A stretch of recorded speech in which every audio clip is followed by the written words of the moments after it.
ফের আলোচনায় এসেছে চিত্রনায়ক সালমান শাহ হত্যা মামলা। সম্প্রতি মামলার এজাহারভুক্ত আসামি ও খলনায়ক আশরাফুল হক ডন গ্রেপ্তার হওয়ার পর নতুন করে বিষয়টি সামনে এসেছে। রাষ্ট্রপক্ষের আইনজীবীর দাবি, সালমানের স্ত্রী সামিরা হক ও শিল্পপতি আজিজ মোহাম্মদ ভাইয়ের সঙ্গে 12 লাখ টাকার চুক্তি করেছিলেন ডন। মামলায় আলোচনায় রয়েছেন রাজসাক্ষী রিজভী আহমেদ ও চিত্রনায়িকা শাবনূরও।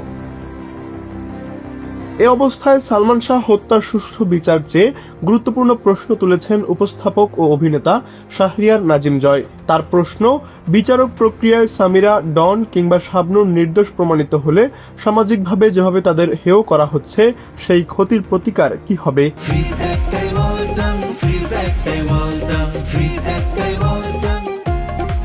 সামাজিক মাধ্যমে শাবনূরের সঙ্গে একটি দৃশ্য শেয়ার করে জয় বলেন, তিনি এমন বিচার চান যাতে প্রকৃত অপরাধীরা শনাক্ত হয় এবং ভবিষ্যতে আর কোনো প্রশ্ন যেন না থাকে। তার মতে, কাউকে অপছন্দ করা বা সন্দেহ করার অর্থ এই নয় যে তিনি খুনি।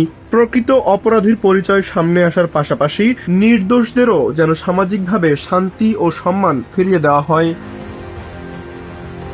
1996 সালের 6 সেপ্টেম্বর রাজধানীর ইস্কাটনের বাসা থেকে সালমান শাহর ঝুলন্ত মরদেহ উদ্ধার করা হয়।